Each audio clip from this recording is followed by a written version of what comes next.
Olá pessoal, hoje a gente vai resolver os exercícios que estão na página 28 do livro 1 aí de vocês.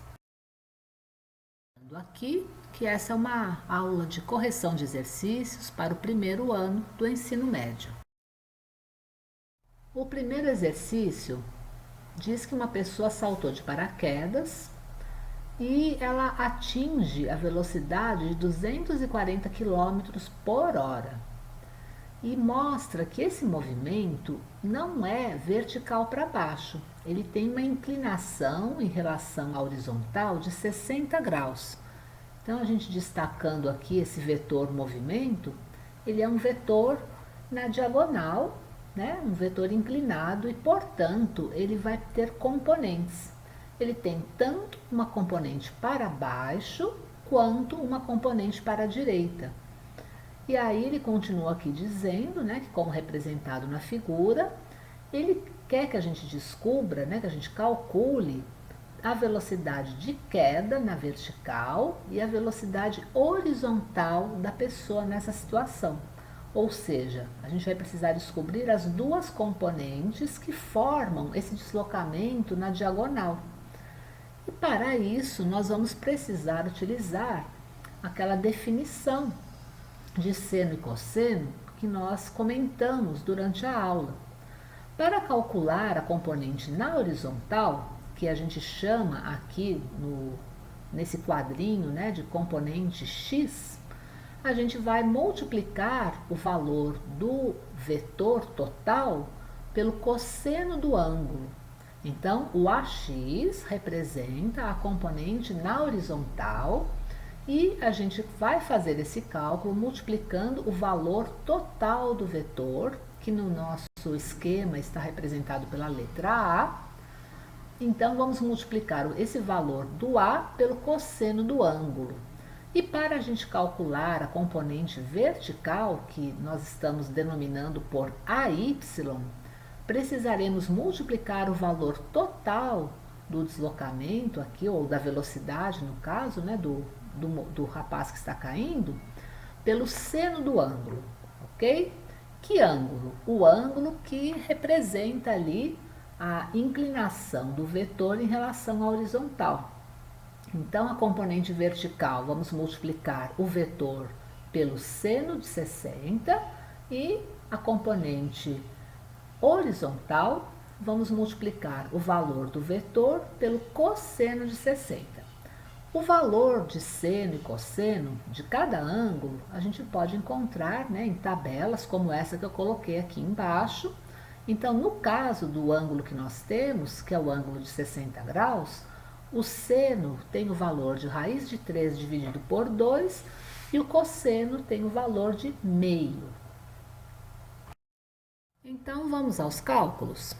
A componente x nós vamos obter multiplicando o 240, que é o valor total da velocidade, pelo cosseno de 60. 240 vezes meio é igual a 120 km por hora. Essa é a velocidade dele para a direita. Agora vamos calcular a velocidade dele para baixo. A gente vai multiplicar o 240 pelo raiz de 3 sobre 2. Isso aí vai dar 204 km por hora. Então, essa é a velocidade dele para baixo. Juntando as duas é que a gente tem aquele total de 240 km por hora nessa diagonal assim, inclinada.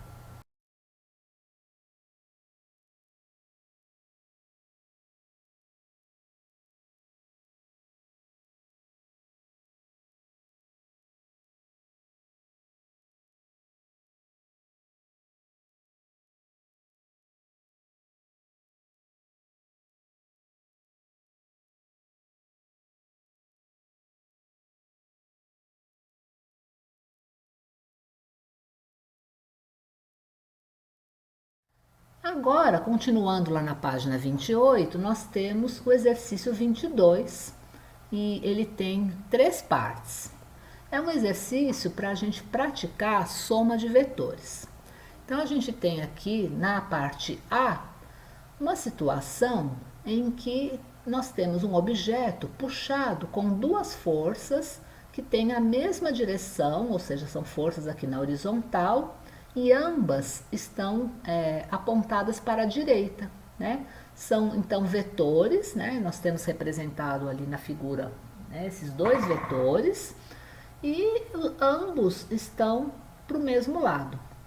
E aí, para a gente poder calcular a soma desses dois vetores, basta que a gente some realmente os dois valores, e se a gente considerar que o lado da direita é um lado positivo, o nosso resultado terá um valor positivo, portanto.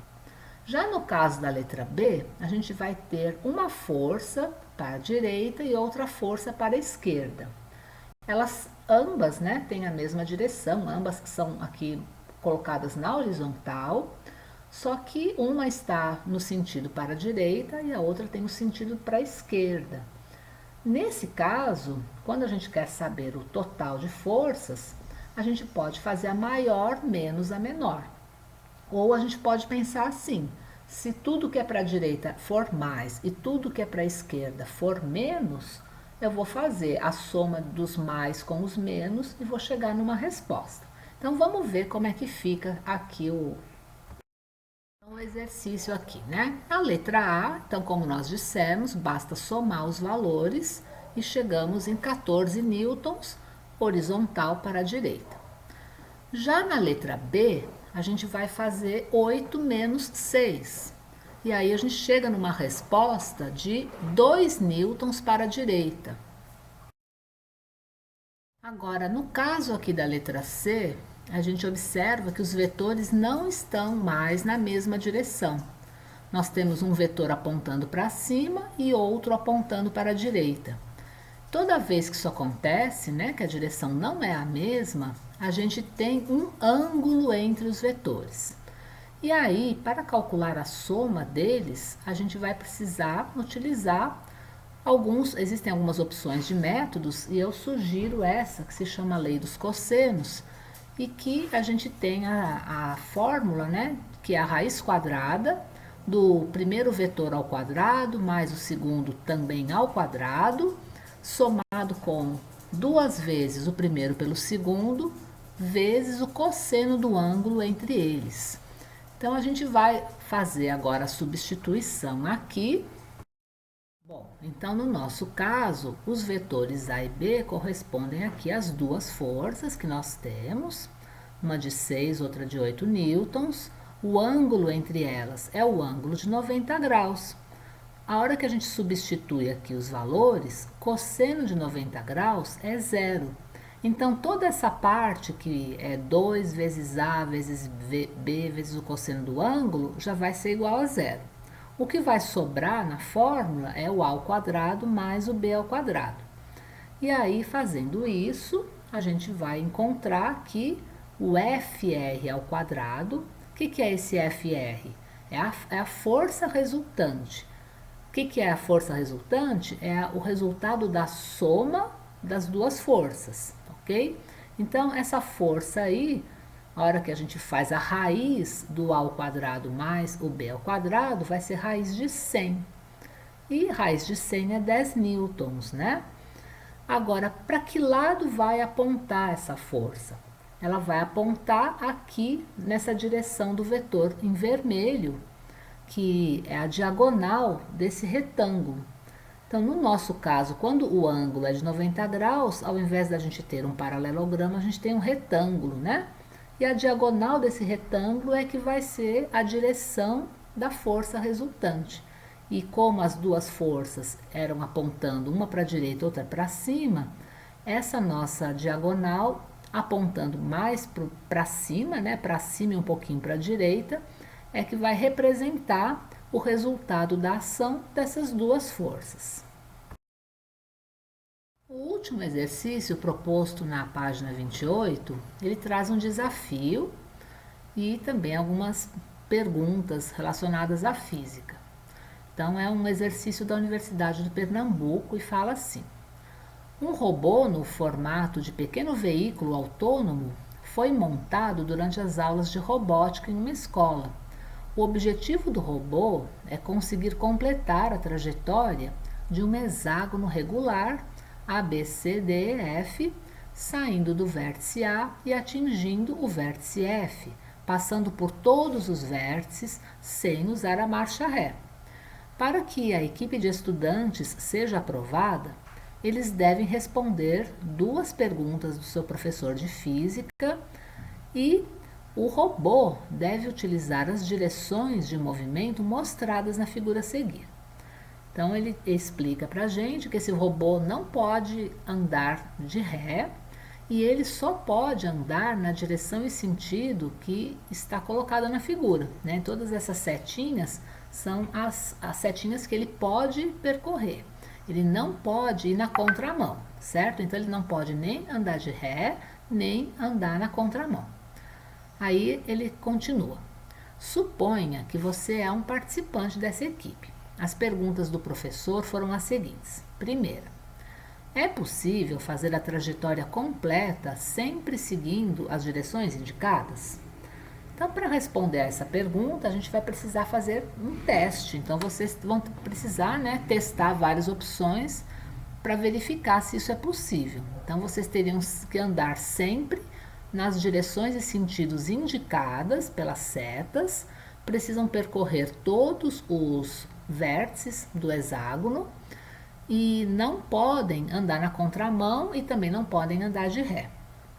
Então, eu fiz aqui uma tentativa. E no meu caso, eu pensei assim, do A eu só posso ir para o F. Vocês percebem que a única setinha que sai do A vai para o F. Então, eu já fui para o F. Saindo do F, eu posso ir para o lado D, ou o vértice D ou o vértice C. Então, eu escolhi o vértice D. E aí eu completei, fui para o E e fui para o F. Cheguei então novamente no F, agora eu vou fazer o outro caminho. Então eu vou lá para o C e do C eu vou para o B, para o A e vou voltar para o F. Nesse momento eu consegui passar por todos os vértices, mas eu ainda não fiz todos os caminhos que tem. Se eu quiser fazer todos os caminhos, então eu teria que voltar do F para o D, para o C.